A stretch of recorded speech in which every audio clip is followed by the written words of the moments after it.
What is up, everybody? Welcome to the MMA Engine and welcome to Probability for UFC Kansas City. Have a very good fight night card to break down here from a prop perspective. As always, we are here with Uncle Weezy. Weezy, what is up? Are you looking forward to the card this weekend? I am, man. I am. I mean, we start off with Jocelyn Edwards versus Lucy Pudilova. And most of you will say, why would you start with the main event? We didn't. It just gets better from there, ladies and gentlemen. So we've got money to make.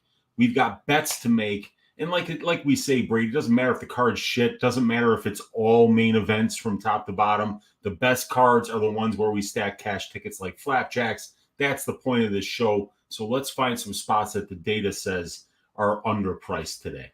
Let's do it. Before we get started, if you guys could please leave a like on the video, subscribe here to the MMA Engine. Me and Weezy go live every Monday for some probability, one of my favorite shows each week. And it's mostly because I love betting props. I love betting over-unders, especially unders. So you don't get screwed on the judges on any of those. So that's nice. But yeah, we got Kiwi, first one in the building. We got Bob in the chat as well. Propaholic. We got Silky. You can't be serious. Daz, Victor, Grateful Dude, Cole, Subhuman. And I think that's about it. What is up, everybody? Smash the like button if you could. But I say we get right into it, Weezy. And like you said, we're going to start with the people's main event. And we're going to start with Lucy Pudilova going against Jocelyn Edwards. We have the over-under set at 2.5 rounds, the over 2.5 minus 300, the under 2.5 plus 240. The fight goes to decision minus 280, and the fight doesn't go to decision is plus 220. Weezy, what is sticking out on this fight here? So we usually get a lot of violence in the first fight of the night. It's something that the UFC usually tries to set up to kind of start a card off with a spark, but this is going to be the opposite of that. You know, this is one where I love the overs. The data loves the overs. Shit, man, we got a 13 fight sample size here between Edwards and Pudilova. And Edwards, 5 of 5 fights have went to decision at the UFC level. For Pudilova, it's 6 of 8. That's 84.62% of their 13 combined UFC fights going over 2.5 rounds, going to decision, right? So, and then if you look here at the over 2.5 in terms of how it's priced against the benchmark compared to the fight goes to decision, we notice that we're only getting we're overpaying by about 5.43% here, but we're overpaying by about 10.33% here. So when we compare that 75% implied probability of the over 2.5 line at minus 300 to the benchmark for the division, yeah, we're overpaying by about 5.43%. But when we compare the fighters' performances in terms of how often they go over 2.5 rounds, you know, we're seeing that they're going more than 2.5 rounds, 9.62% better than what the implied probability of the line is, and 15% better than what the division does as a whole. So I am looking for an over 2.5 here, minus 300. I just don't see either one of these ladies. I mean, do you see either one of these ladies getting a finish here? I mean, if we were to go to the advanced stats, how often have these ladies been finished? So Pudilova has been finished once in her career in 7 losses. So she's stacking losses like flapjacks, but she's really not getting finished in those. And then for Edwards, it's 1 of 4. And then if you combine their 7 UFC losses, only 1 of them has been inside the distance. So that's about 16%. You know, I like this over, man. I think it's a potential parlay piece. Even at 300 minus 300, juice to the tits, Brady, it's still providing value when we compare it against the combined performances of Pudilova and Edwards at the UFC level. The stylistic read looks to me like a good over bet. And these ladies have been fairly durable, only haven't been finished twice in a total of 11 career losses. Yep, could be a solid parlay piece. I'm with you. I don't really know how this finishes outside of maybe them being just so bad that they randomly get finished. But yeah, should probably go the distance. I don't have much interest in it. I think it goes the distance, but I'm gonna be staying away. Yeah, mine is, I don't know. I feel dirty laying this much chalk on a fight like this. But yeah, I think it goes to decision more often than not. Agreed. It's a good way to start the card, and it's a fairly solid parlay piece, in my opinion, according to the data. Yep. For sure. All right, let's move on to an actual fight. We have a very good fight. I'm looking forward to this one. We have Gaston Bolonos going against Aaron Phillips. We have the over-under set at 2.5 rounds, the over 2.5 plus 135, the under 2.5 minus 165. The fight goes to decision, plus 160. The fight doesn't go to decision, minus 200. Yeah, this kind of sucks. I do lean violence here. I just don't like the price tag. We have a very good striker in Bolanos who has a lot of power, 100% finish rate. And then we have a guy in Aaron Phillips who's a black belt in BJJ. I feel like if he gets this fight down to the mat, submission's very live just because Bolanos looks like he has no submission game whatsoever to speak of. But minus 200, I think I'm just going to pass on this one. Anything sticking out from the data perspective, Weezy? I know we don't have much with Bolanos making his debut and Phillips only having 3 fights in the UFC. And both these guys have not fought in a very long time. It's kind of a weird fight. Anything sticking out here, though? Yeah, it is. You know, I mean, like, but we have to keep in mind it's a 3-fight UFC sample size here. We've got 3 UFC fights for Aaron Phillips. One of them took place about almost 3 years ago. And then the other ones before that were like 7 years ago. So, yeah, we got a lot of missing information. Bolaños fought once in the last 3 years. I think Aaron Phillips fought about 2 years and 8 months ago was his last fight. And then he had Cameron Else pull out of a fight against him. Then he was supposed to fight Chris Montino. Montino pulled out. Then Chris Gutierrez said, "Oh, I'll step up and I'll kick his ass." Or somebody stepped in. And then I think it was Jonathan the Dragon Martinez, actually. And then Phillips was like, "Whoa, not so fast. Now I'm sick." You know, so we don't know what's going on here. We got a lot of missing information here. But what we do know is that when we price these lines according to the benchmark, the overs are looking underpriced and the unders are looking overpriced. But when you watch the film, dude, I mean, Aaron Phillips has got a nasty head kick, and Bolaños is probably even more dangerous, even more opportunistic on the feet. Dude's got a lot of power. All of his professional wins inside the distance by knockout. So this one is just screaming stay away from me because we're missing a ton of information. We don't have enough of a sample size for the prop template for us to get excited about these massive trifecta bets here, right? I mean, normally if we saw something with 12.5% savings, 28% savings, and almost 16% savings, we'd almost be max betting it at plus money. But in a 3-fight sample size, where one of the guys is coming in where every single one of his wins is coming inside the distance, and the guy's a 66% favorite to win the fight. Yeah, man, this is a stay away, dude. I wouldn't bet the overs here because both of them have power on the feet, and Bolaños has piss poor submission defense. And I wouldn't necessarily bet the unders either because we haven't seen these guys fight in so long. They might come out a little bit tentative, and both of them are pretty technical on the feet. So, yeah, feels like a big stay away from me, man. Yeah, big stay away. I was looking for some violence potentially, but the line is not laying minus 200. I think there's so much missing information here for this one. But yeah, going to be a pass for me as well. All right, moving on. We have, this is the Denise Gomes fight, right? Yeah, Denise Gomes going against Bruna Brazil. We have the over-under set at 2.5 rounds, the over 2.5 minus 200, the under 2.5 is plus 160. The fight goes to decision minus 175. The fight doesn't go to decision is plus 145. Weezy, is there anything sticking out on this one here? Not much, man, because we got a 1-fight sample size for Denise Gomes here at the UFC level, and it was against Loma Lookboonmee, whose most of her fights do see the scorecards, except for the last one, obviously. I think she got a submission, but we've got 2 ladies who got a ton of power on the feet here. And then you got in Denise Gomes, you got someone who can get 7 shades of shit beaten out of her for like 13 straight minutes, and she can still pull a win out of her ass because she's got really good durability, and that durability comes from a magic tattoo that she has on her throat, which reads "Overcome." You know, and what she overcame, Brady, in that Milena Dudeva fight was like 4 straight minutes of ground and pound, which for some reason the ref didn't stop the fight in the first round. And then Gomes gets dropped not once, but twice in the second round against Dudeva, comes back with great conditioning and power and finishes the fight via a standing knockout on the fence in the 3rd round. So I know that Denise Gomes is very durable. You're never going to get this girl to quit. And then Bruna Brazil is a very talented kickboxer.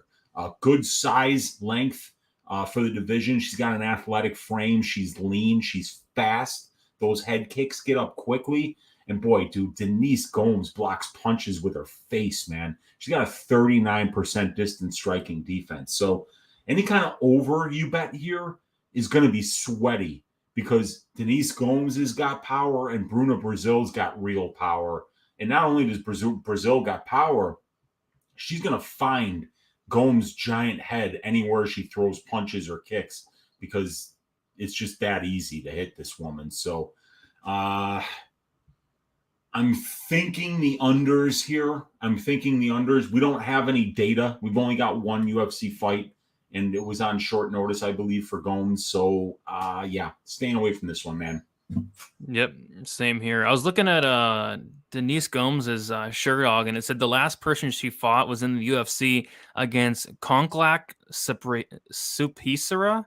Yeah, that's Loma Lukbunmi's Did she real change it? name. Oh, okay. That's weird. That's Yeah, her real Loma name then. Lukbunmi, like she belongs to a gym that's called Lukbunmi Gym. So she's just known as Loma Lukbunmi, but her name, those Thai names, you see Thai people's names, they are difficult to pronounce and Yeah, big time. difficult to spell. And you look at that name and you're like, whoa, Loma Lukbunmi is so much easier than trying to pronounce that.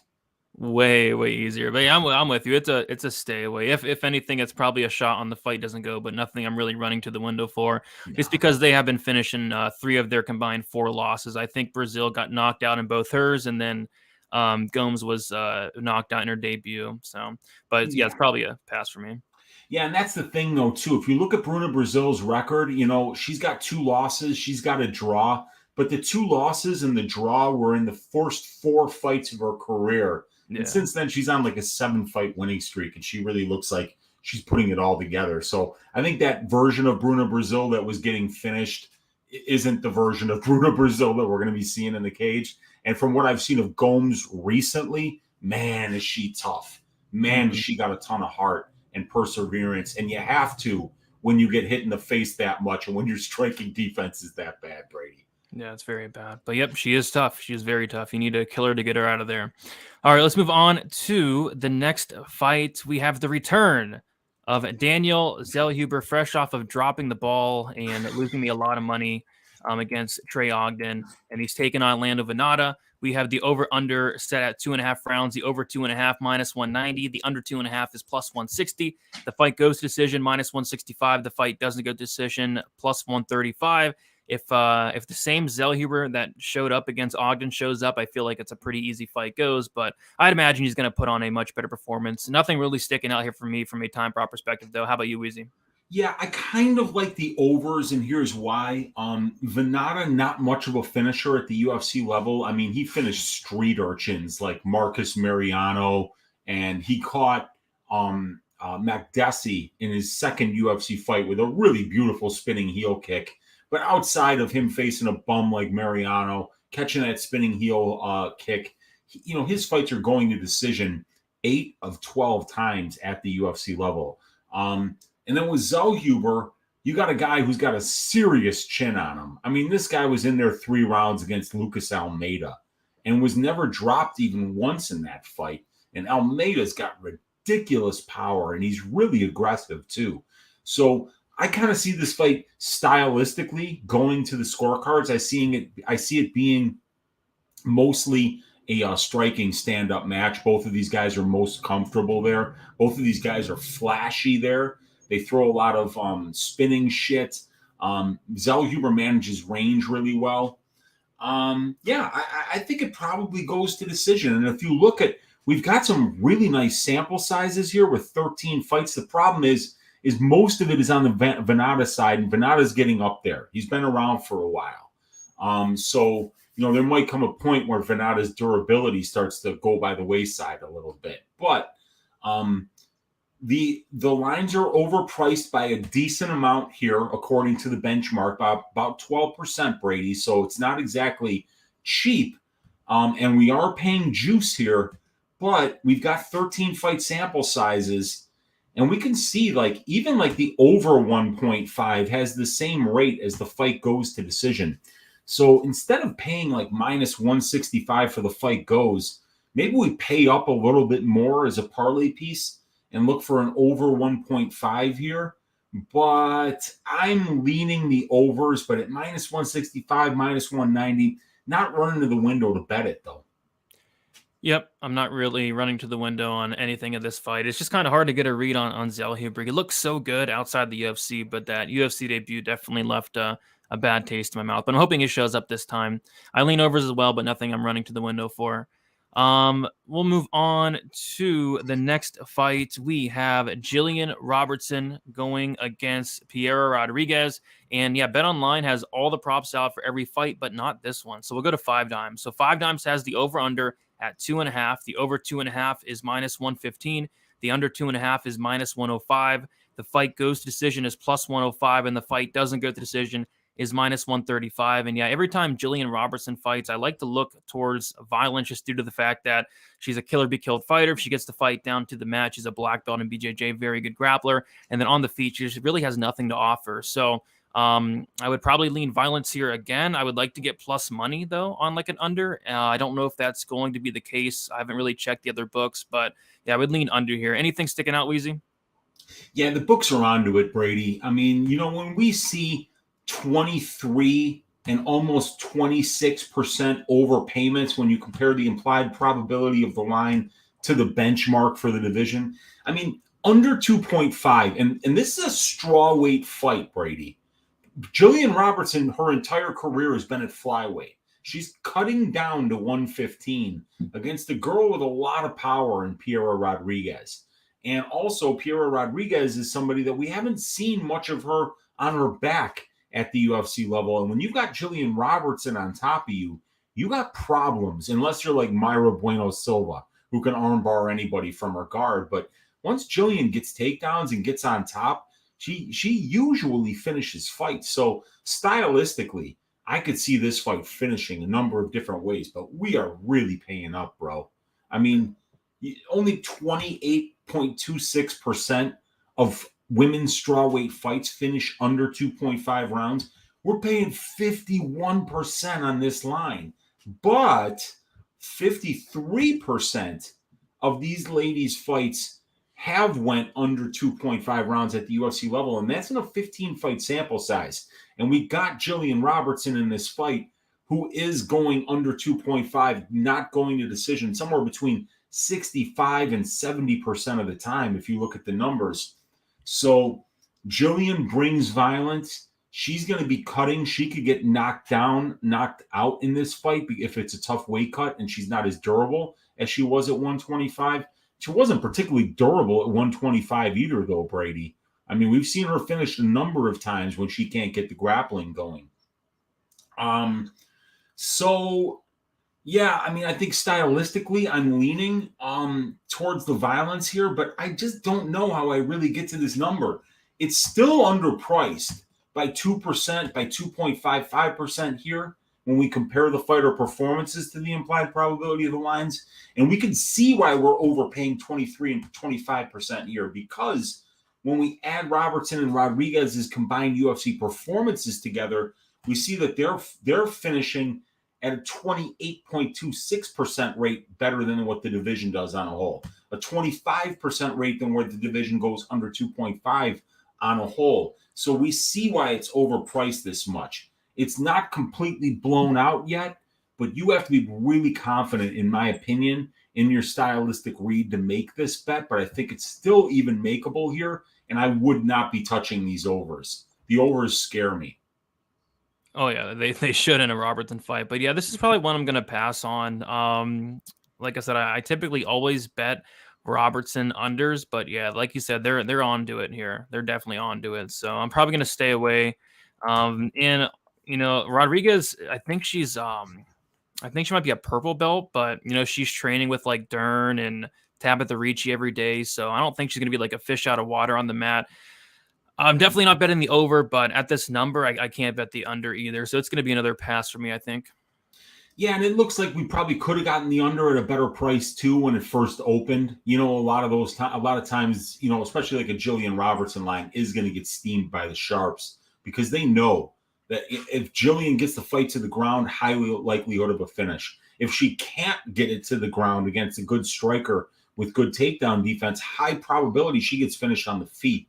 So they're kind of onto it. Like if we were to look here on best fight odds,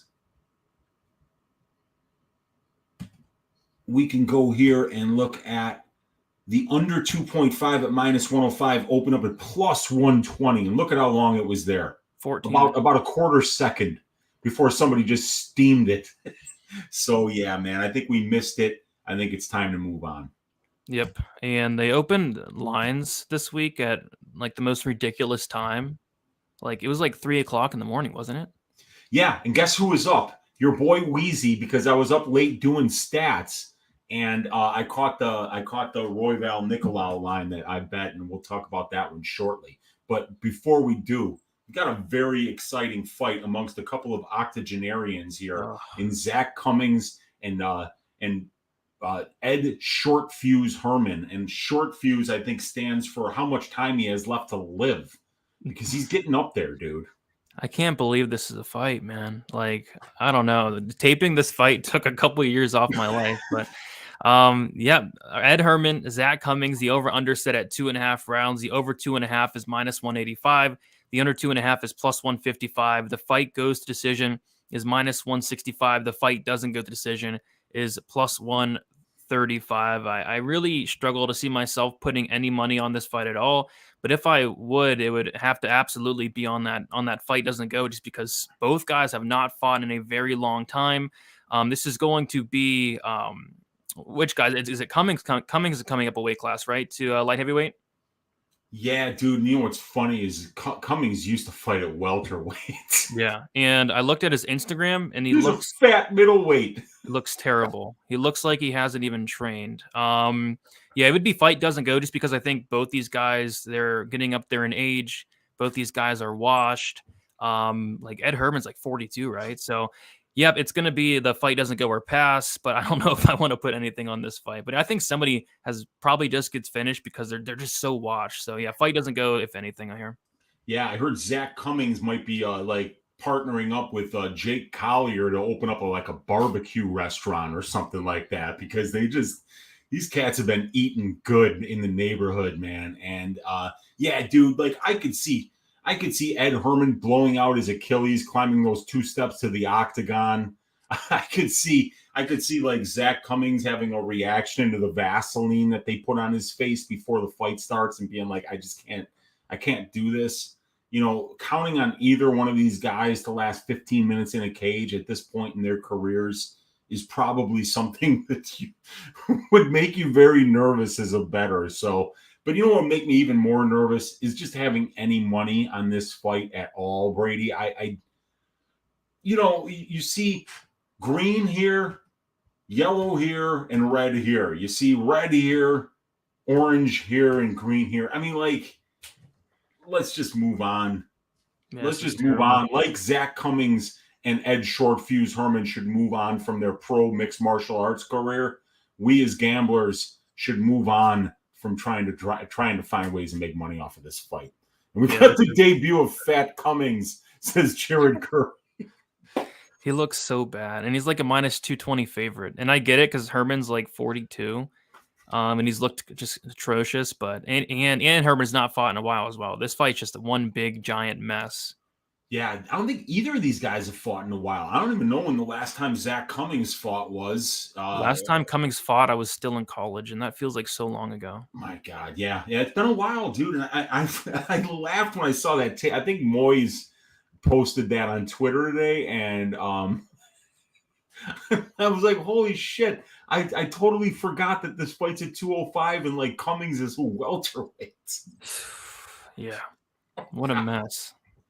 What a freaking mess. But yeah, I guess the only thing to do would be to take the under and just hope that somebody they can blow out their Achilles taking a step. Yeah, but if I bet the under, they probably go out there and just don't do anything the whole fight as well. It could be. Yeah, absolutely, dude. That's the reason But I think it's easier just to talk about Royval Nicolau, which is a lot more fun of a fight. Yeah, this is probably one of the best fights on the card. Is it on the prelims? Like, are they serious? Yeah, it is, dude. What are they Yeah. thinking? What are they thinking? Yeah, this fight's probably one of the best fights on the card. We got Mateus Nicolau, Brandon Royval. The over-under is set at 2.5 rounds. The over 2.5 minus 120. The under 2.5 is minus 110. The fight goes to decision plus 110. The fight doesn't go to decision is minus 140. You hopped on the under at plus 135. I hopped on it at plus 100. And yeah, Royval's another guy where if Royval's fighting, I'm typically going to bet the under just because the guy has such a reckless style, such a unique style. He doesn't care if you hit him in the face. He doesn't care if you take his back. Just makes so many mistakes in fights. And he's super dangerous, though. He has a really good submission game, lots of power. Mateus Nicolau has been finished in both of his losses. I think this lines up for a under just because of how these guys fight, especially Royval. And I think Royval is going to bring out the fight in Nicolau. Nicolau is a guy that kind of likes to take his time. But when Nicolau lets his hands go, this guy hits very, very hard. I don't know if you have the stats on hand, but I think Nicolau's up there in terms of flyweights and knockdowns. This guy has so many knockdowns in the UFC. I think he's like second right behind Davis and Figueiredo. So, yeah, I see somebody getting finished here. I think it's going to be a wild fight for as long as it lasts. And if you bet the overs in this one, you'll probably lose at least 2 or 3 years off your life, I think. Yeah, Mateus Nicolau has landed 368 significant strikes, and he's had 8 knockdowns in 8 fights. That's a The lot. guy's got real power. And he's finished, some fights via knockout in his career, but he's also a very high-level Brazilian Jiu-Jitsu black belt who can get submissions, and that's probably one of the best parts of his game. But before we look at the time prop stats, Brady, let's look at something here from Brandon Royval, which is very important. Is that striking defense? Well, it's the striking defense, but it's also the volume, right? I mean, Mateus Nicolau throws 8 distance strike attempts for every minute that he spends at distance.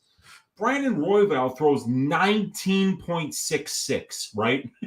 So you got 19.66 distance strike attempts per minute on one side from Royval, and you've got 8 on the other side from Nicolau.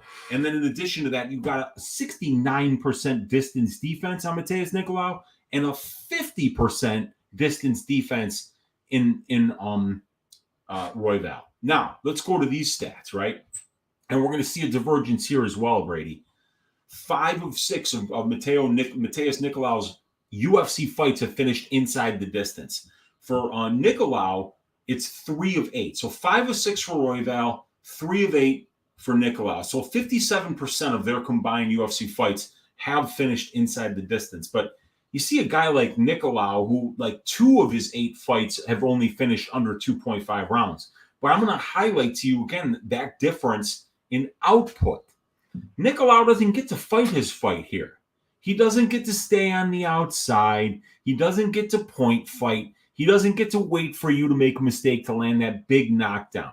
Because Mateus Nicolau is a bit of a moment winner on the feet. He's also a moment winner in the grappling exchanges. Now, Royval is just a guy who throws the kitchen sink at you from day one. So, like you said, Brady, you broke it down perfectly. Royval brings a different kind of fight out of Nicolau. And Nicolau is such an opportunistic submission grappler and power striker that he needs somebody to bring that out of him in order for us to get violence in this spot. So under 2.5, even at minus 110, is only overpriced by 12.54% when we compare it to the benchmark. So the benchmark, 39%. We're paying 52%. So we're overpaying by 12.54%, right? Let me just take you back to Robertson Rodriguez, where we're overpaying by 23% on the under 2.5 rounds. So this is not a terribly overpriced line. And as we can see, 50% of their fights have went under 2.5 rounds. So we're only overpaying by 2.38% there. But think about it. Think about the divergence. 83% of Royval's fights are going under 2.5 rounds. And Royval will be the one, that sets the pace of this fight. Nicolau isn't going to trick Royval into a low volume point striking battle because he won't win that. So this is going to be a war from the word go. Brandon Royval always brings out that kind of fight. He is a kill or be killed fighter, and Nicolau is an opportunistic finisher. So I could see either one of these guys getting a finish here. And hasn't Nicolau been finishing his only pro losses? Yeah, he got finished in both his losses, both by knockout. One was in the UFC, one was out though. Yeah. So this guy is somebody that we know that can be finished when things don't go his way. So yeah, love the unders in this spot. Even at -110, it's still bettable, but I'm glad I got it at +135 for one unit. Yep, it seems like I got caught sleeping and missed the +135, but I still got the +100, so I'm okay with that. Any plus money on a Royval fight is pretty solid to me, so I like it. All right, so yeah, that's my only total of the card was that on that fight. Let's see if we can find some more. We're gonna go to Bill Algeo going against downtown TJ Brown. We have the over under set at 2.5 rounds. We have the over 2.5 -200. The under 2.5 is +160. The fight goes to decision -180. The fight doesn't go to decision is +150. And yeah, my stylistic read is I think we get an over here just due to the fact that this guy, Bill Algeo, just next level tough, next level durable. I don't think he's ever been knocked out. He has been subbed twice before, but these submission losses were, I think, almost 10 years ago. At this point, he's a black belt in BJJ, so I don't see TJ Brown going out there and subbing him. If anything, I might see like an Algeo late finish just in case, TJ Brown goes out there and gasses himself out trying to wrestle Algeo. But that's really the only way I see this one finishing. I kind of lean Algeo decision. So yeah, fight goes decision is kind of my analysis, but -180, I don't know if I love anything sticking out here, Weezy. I like that over 2.5 at -200. I like it as a parlay piece. Usually when we see big underpricings in a good sample size from fighter statistics, which is exactly what we have here.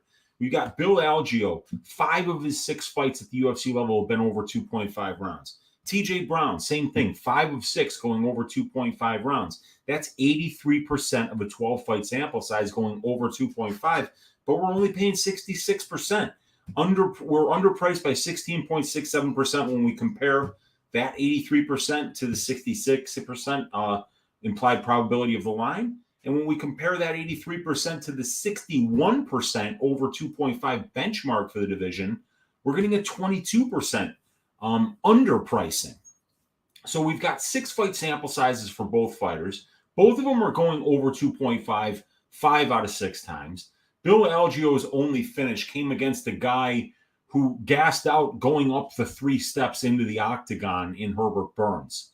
So, I mean, like, Algeo's not finishing anybody at this level. Probably not TJ Brown. I mean, it could happen. Anything can happen, obviously, but when we see this kind of underpricings here, but then this line is only overpriced by 5.26% here, that's a good line. That's a good parlay piece. And stylistically, I don't picture Algeo or TJ Brown getting a finish in this spot. So I think that's a good way to look at this one, man. Yep, I agree. I think it goes over. But yeah, like I said, I think if Brown does gas out, maybe Algeo gets him out of there like late. So I think the over's still fine there. But yeah, over 2.5 -200. I think that's solid parlay piece. Absolutely. Agree 100%.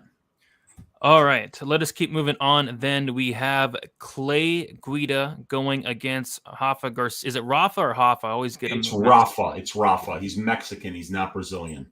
Rafa Garcia. We have the over under set at 2.5 rounds. The over 2.5 -200.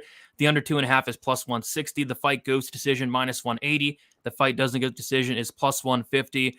I mean, we were talking about this one earlier a little bit. I mean, Clay Guida is not finishing Rafa Garcia. It's not going to happen. He's not knocking out anybody, and he's not submitting Garcia. If there is a finish in this matchup, it's going to come from the Garcia side. And I actually think it's very live, just due to the fact that Garcia, he has been working on that grappling. He has finished over half his wins by submission, and it looks like he's training with Brian Ortega and Cub Swanson down at Team Elevation a little bit.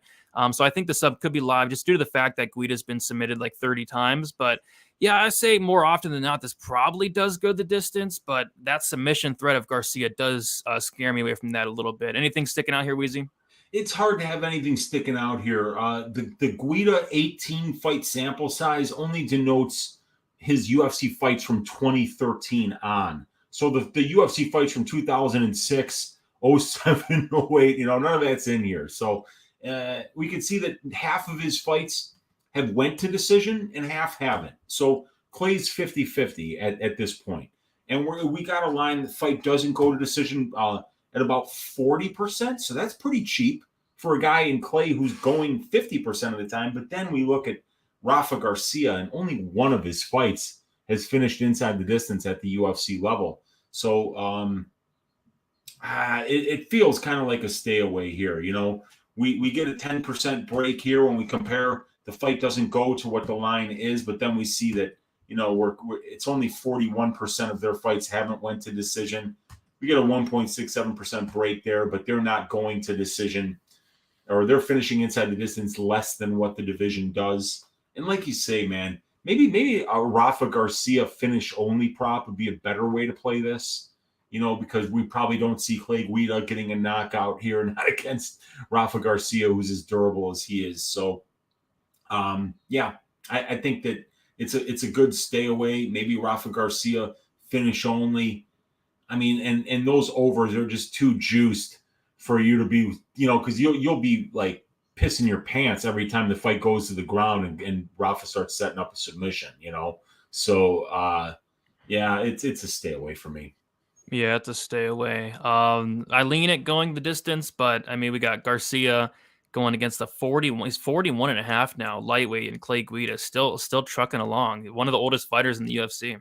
Dude, I remember Clay Guida back in Strikeforce, and I went and I looked at his UFC stats. Dude, that was like 2006. Wow. And he's like the same fighter now that he was back then. I mean, he moves exactly the same way. He has the same style, very wrestling heavy, very cardio. He's got great cardio. He's always had that, He's very difficult to hit. I mean, like the guy's distance striking defense is approaching 70% or some absurd number like that. So, I think it probably goes over, but I'm not laying minus 200. I feel a lot more comfortable laying that minus 200 for an over 2.5 in the Algeo and Brown fight than I do in this one. Same. And yeah, like you said, Garcia finish only is probably a solid way to play it. Minus 260 though. They're onto it, but it probably could even be wider than that, to be honest, because I don't see Guida finishing him. But yeah, nothing really sticking out from a prop perspective here. Besides that Garcia by sub, I'll be taking a look at it. All right, moving on, we have two very durable guys here. We have Chris Gutierrez going against Pedro Munoz. We got the over-under set at 2.5 rounds. The over 2.5 minus 200. Under 2.5 plus 160. The fight goes to decision minus 175. The fight doesn't go to decision is plus 145. Pedro Munoz, probably one of the most durable guys in the UFC. I don't believe this guy's ever been finished, and I don't think he probably ever will be. So it's hard to see Gutierrez going out there and finishing this guy. I lean this going over, going to decision. I think it's actually going to be a close fight here. Anything sticking out from a prop perspective, though, Weezy? Are you on the overs as well, or are you looking at some violence? Yeah, stylistically, I'm on the overs. The data likes the unders, but the problem with the data liking the unders is Chris Gutierrez is a big favorite in this fight. Probably about, what is he, about minus 200-ish? So they got him between 65 and 70%, right? So if he's the one that's supposed to win this fight 6.5 or 7 out of 10 times, how the hell does this fight finish when his opponent is Pedro Munoz? The guy is legendary in terms of durability. I mean, you've seen Munoz take, he gets kicked right in the face sometimes and just eats it like a flapjack and keeps moving forward. The guy's durability is legendary. So there's no way I could, even at plus 180, bet the under 2.5 here. But the data likes it, right? The under 2.5 at 35%. These guys are going, the division goes under 2.5 rounds, about 6.88% better than that. Between Munoz and Gutierrez combined at the UFC level in a 26-fight sample size, they're going under 2.5 rounds 46% of the time. We're only paying 35 on the line. So 10% savings here, 3.56% savings here, 6.88% savings here. But I can't get to it because if the guy that's supposed to win 7 out of 10 times really has no chance to finish, which I don't think he does, I don't see the fight finishing. But if I want to bet overs now, I got to go against the data. I'm really just riding on the durability of Pedro Munoz here, and that's fine. I laid the Gastelum bet last week. The data didn't like it, but we know that Kelvin Gastelum's not getting knocked out. So and neither is Chris Curtis, frankly. So we knew that that would go over, and this is the same kind of situation. I think stylistically, it's all over bets. Data wise, though, it's telling you to be careful about those over bets. Yeah, for sure. I mean, I was maybe thinking like a finish only for Munoz, but they're all over it. They're not even giving you plus money, minus 115 for that. So they Yeah, know. They know. they know. Yeah, that this is a stylistic read that everybody knows. Everybody knows that Pedro Munoz has got legendary durability, and that you're not going to do it out. So these lines are getting overly juiced as a result of that. I just can't. I mean, other than a pure stylistic read, I can't support it.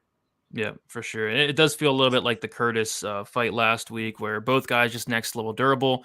Gutierrez, he's pretty durable. He has a good chin. I think he has been finished only once, maybe by sub. Yeah, and it was his UFC debut against Barcelos. Yeah. So I mean, no shame in that. He's a durable guy.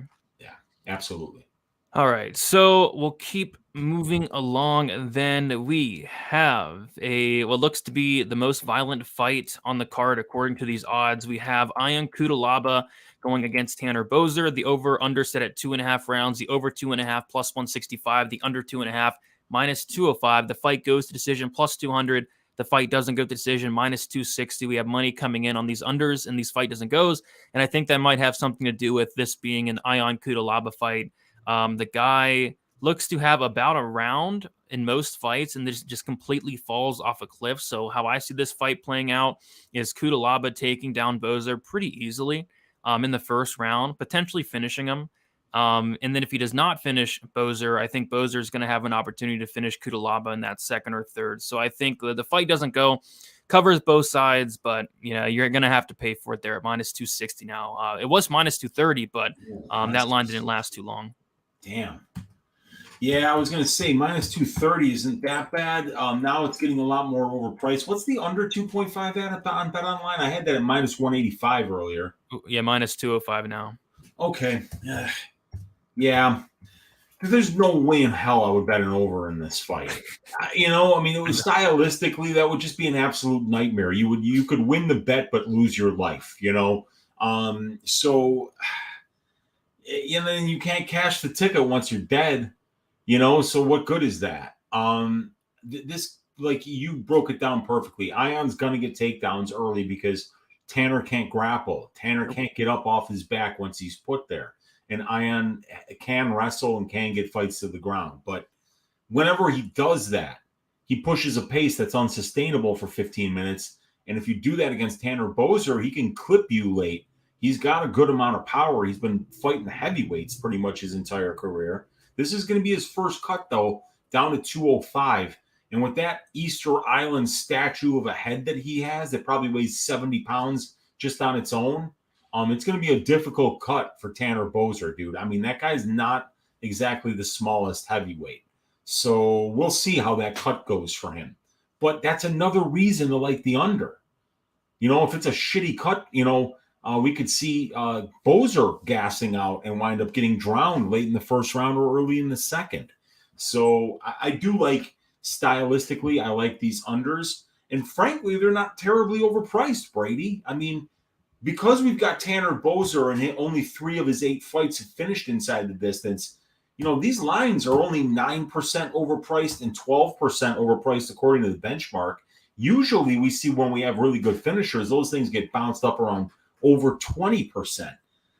It's just that, the actual stats of the fighters, only 59% of their fights have finished inside the distance or went under 2.5 rounds, and we're paying 67 and 72%. So we got to be a little bit careful. The data is telling us to be careful about being a little over boisterous on these unders, but stylistically, Brady, with a big weight cut in the first cut down to 205 in Tanner Bozer's career, going up against a gas bag like Kudalaba, who, gets finished all the time in his losses and is so dangerous early in fights. Yeah, this looks like a fight doesn't go, but I don't know what we can do with a minus 260 or a minus 205. Maybe a fight doesn't start round 3 here or Yeah, I was going something to like ask you that. about the under 1.5 at plus 120.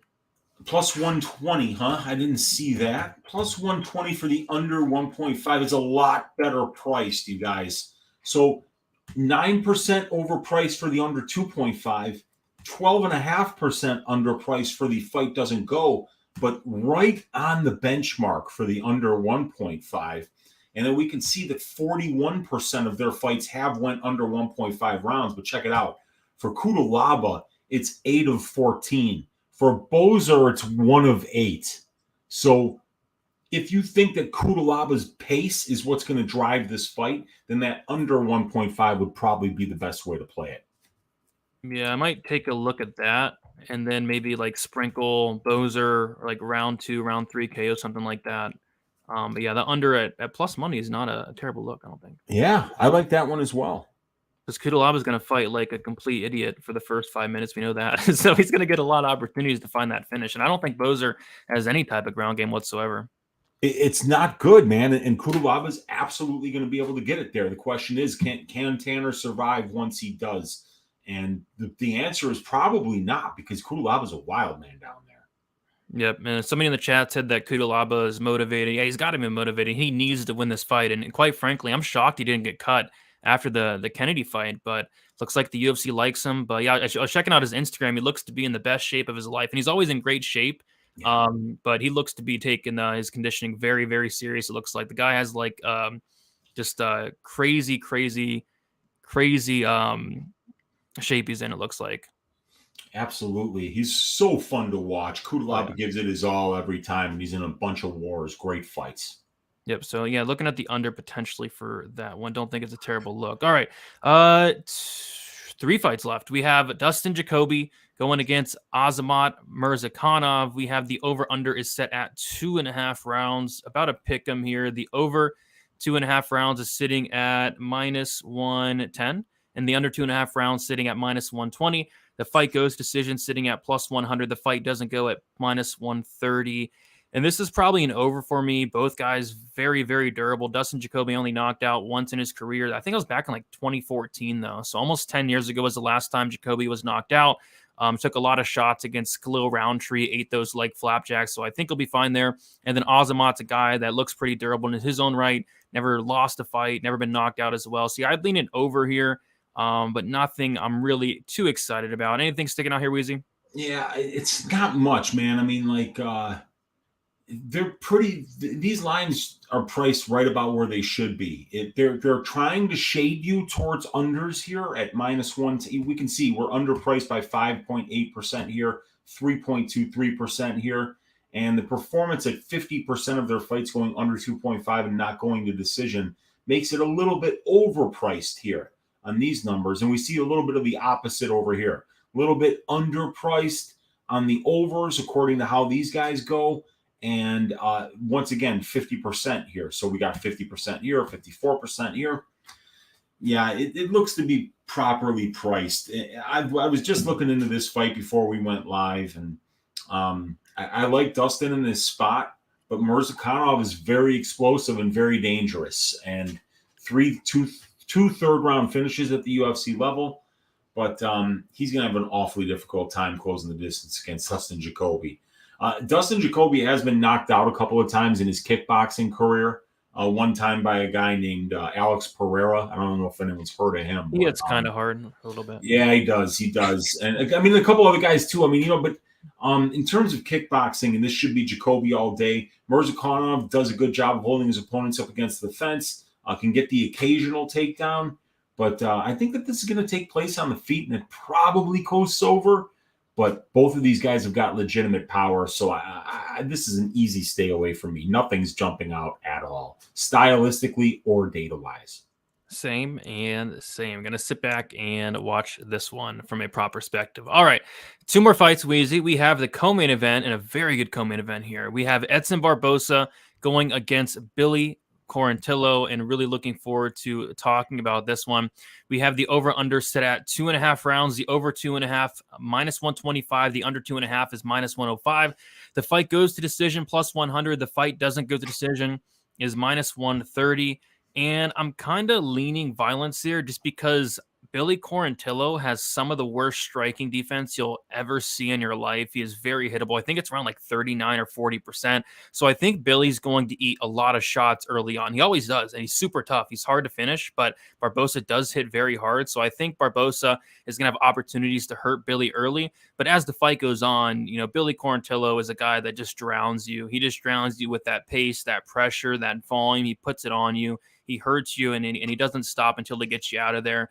And Barbosa's getting up there in age, 37 years old, getting dropped by Bryce Mitchell in his last fight. I'm wondering if the wheels are starting to fall off a little bit for Barbosa. So I think Billy's going to be live here for a finish as the fight goes on.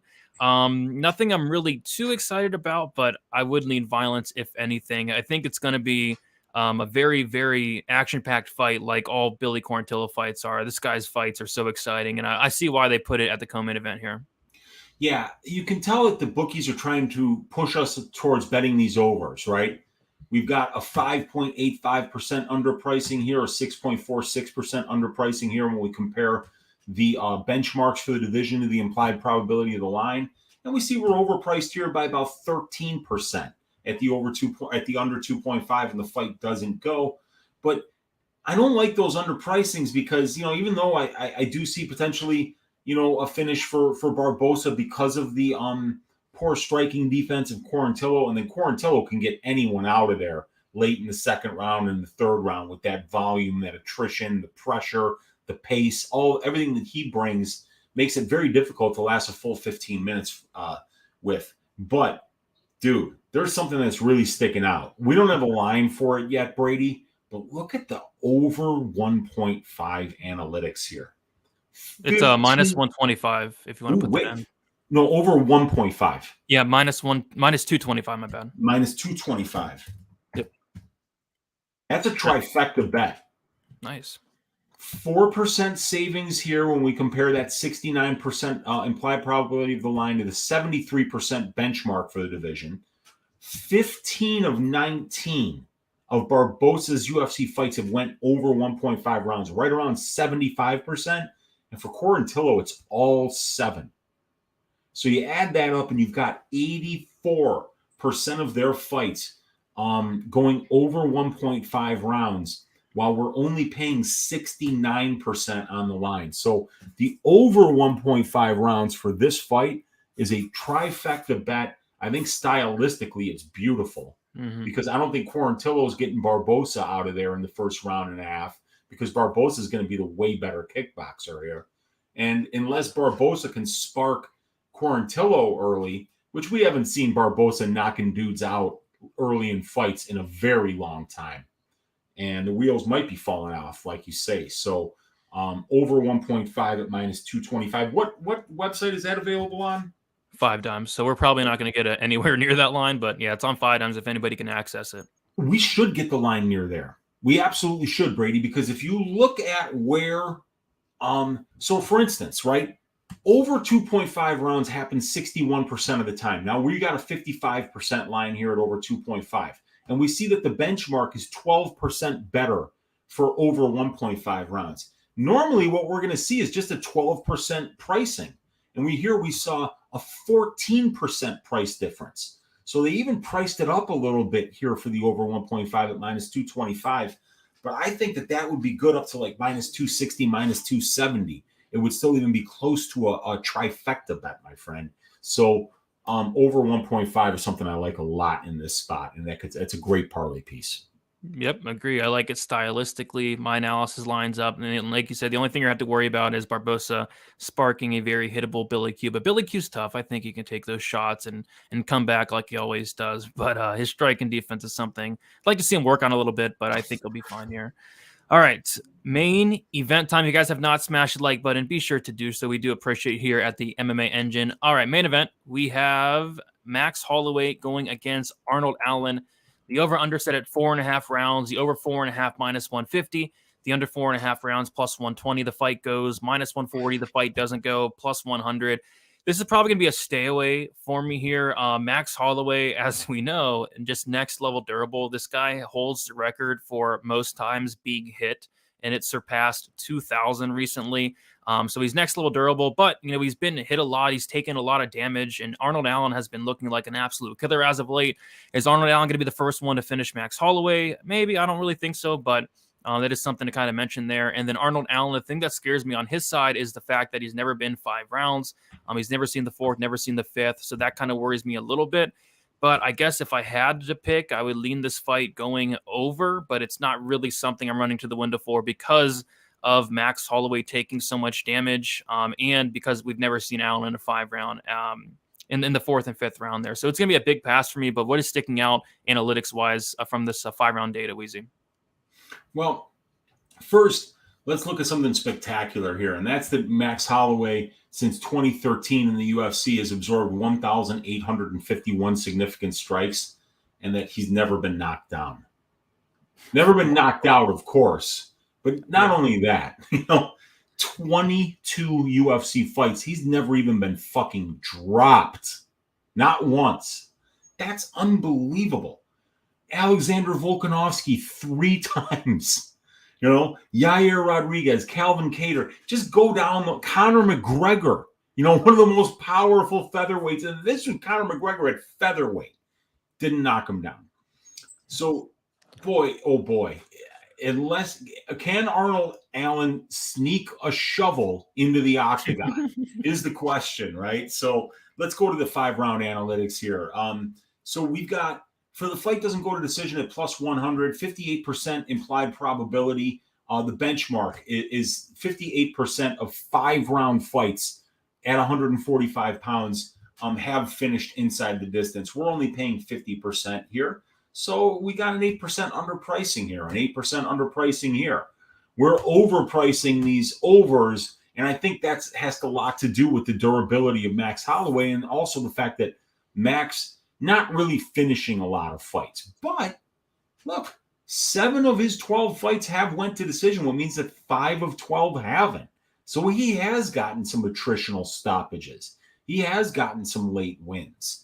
But Arnold Allen has never even lost at the UFC level, so we really don't know what this guy's durability is going to look like. I lean the overs here stylistically. I mean, we've had 48 fights, 22 of them have went over.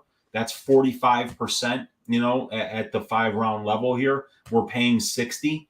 But 7 of 12 of Holloway's fights have went over. So that's over 50%. That's approaching 60%. So it feels like it's priced properly here. I know that those lines did get steamed, the over sides of this. And I think that's because Holloway not a finisher and because, Holloway's so durable. So stylistically, I definitely like the overs here. And they're not tempting me enough on the unders with the plus money that they're offering in order to get me off of that. So if you want to bet that this fight finishes inside the distance and you think that either Allen's not up for the challenge for the step up in competition against a guy like Holloway, or that maybe Holloway is coming towards the end of his career, the wheels are starting to fall off, and that Allen's power is enough to get this guy out of there, I wouldn't bet it. I'm not trying to time the point where a guy who's absorbed 1,850 significant strikes is finally going to get knocked down. It's going to happen probably at some point. I'm not trying to pick it, though. I assume this coasts over. I wouldn't really parlay it, though, Brady. And, betting over 4.5 rounds or fight goes to decision in 5 round fights that's 25 minutes of hell. Yeah. Especially if the Max Holloway that fought Calvin Kattar shows up. If that guy shows up, I have some serious concerns for Arnold Allen as if the fight gets late. So yeah, I lean over, but I might be looking at maybe a Max Holloway 4-5 decision prop on FanDuel, something like that. But yeah, I like Max Holloway to win, and it looks like a lot of people do. That Max Holloway line's getting smacked. Remember, a couple of days ago, it was minus 150. Now it's minus 205. Goodness. Wow. Yeah, I mean, dude, Arnold Allen is no joke, and I've been fading this dude for a minute now, and it's not working out for me, Brady. So I don't know when that's going to stop. Will this be the guy that upends the hype on this kid Allen? I don't know, man. But as far as the time props go, Brady, there's nothing sticking out here again. Same here. All right, we did it, Weezy. We went through all the fights. Not a ton sticking out for me, but I do like that under in the Nicolau fight. I like the under 1.5 in that Kudalaba fight, and I think there's some solid overs as potential parlay pieces. Don't see a ton of violence on this card. There wasn't really much violence last card either. Just a heads up, I think there's gonna be some violence next week, but yeah, this week, I think overs are probably the way to go for the most part. Anything you really like in this week, Weezy? So the three parlay pieces that were sticking out to me, Brady, curtain jerker over 2.5 rounds for Edwards versus Pudilova at minus 300. Don't really picture either of them, getting a finish. And they're both, like we said, I think two of their 11 combined professional losses have been finishes. So that feels like a safe parlay piece. Also, the over 2.5 rounds for Algio versus TJ Brown at minus 200 feels like a safe parlay piece, as does the over 1.5 rounds for Quarantillo versus Barbosa at minus 225. Those are all ones that I like. What do you think? So the Algio Brown over and the Pudilova over, those two just together is already plus 100 right on the even money there. Plus 100? Yep. And so it'll probably be a little bit worse than plus 100, maybe minus 105 if we did the Quarantillo Barbosa with the Edwards Pudilova. And then it will be better than plus 100 if we were to do the Algio Brown over 2.5 with the over 1.5 in Quarantillo Barbosa. If you had to pick two, which two would you pick? Algio Brown in the over 1.5 in the Quarantillo fight. I agree. And that's even better. Let's get a little greedy. Let's see where those go. Yeah, I like that. All right, so we're going to parlay this week Algio Brown minus 200 with the Quarantillo Barbosa minus 225. And two other great parlay pieces, in my opinion, are the Edwards Pudilova over 2.5. And then also, I think the fight doesn't go for Kudalaba versus Boser. Probably happens as well. That's another decent parlay piece. Yep. Agreed with all. Any like straight bets that you're liking? I know you're on that under in the Nicolau fight. I've got that one, and I'm gonna look at that Kudalaba Boser at plus 120. And the first thought was when I looked at the prop template was, let me find something to parlay with Algio Brown minus 200. So I'm probably gonna put that parlay track at the Edwards Pudilova one with the Algio Brown, because I can't parlay the over 1.5 yet with the Quarantillo fight. But we can make that the probability parlay. Nice. I like it. Not enough violence for my liking, but I think a lot of these overs do hit. But yeah, next week we will bring back the violence finally. I've been missing it, but next week we should get it. All right, Weezy, we did it. We're actually going live tonight. We're going live at 9:30 Eastern time for Stat Diggers. It's gonna be a busy day. And then other than that, Weezy, let the people know where they can find you and what else you have going on throughout the week. Yeah, Pub Sports Radio, Uncle Weezy's YouTube channel, the MMA Engine YouTube channel. Anywhere you find dudes breaking down numbers on UFC fights, you're probably going to find your Uncle Weezy there. Let's stack cash tickets like flapjacks for UFC Kansas City, and we will see you 2 hours from now on Pub Sports Radio after Clint on the Die Hard MMA podcast for Stat Diggers, where we are going to break down all 14 of these fights and see if we can find some money lines to pick out as well. Yep, can't wait to talk about the fights from some money line perspectives. We'll talk about some other props tonight as well on Stat Diggers. I still have 2 fights to tape, and I'll be sure to get those done by showtime. All right, guys, you can follow me on Twitter, DFS_numbers, Instagram, DFS by the numbers. My full card breakdown will be out tomorrow on Tuesday. And yeah, best of luck for UFC Kansas City. Should be a very good fight night card, and we'll talk to you guys very soon. See you later.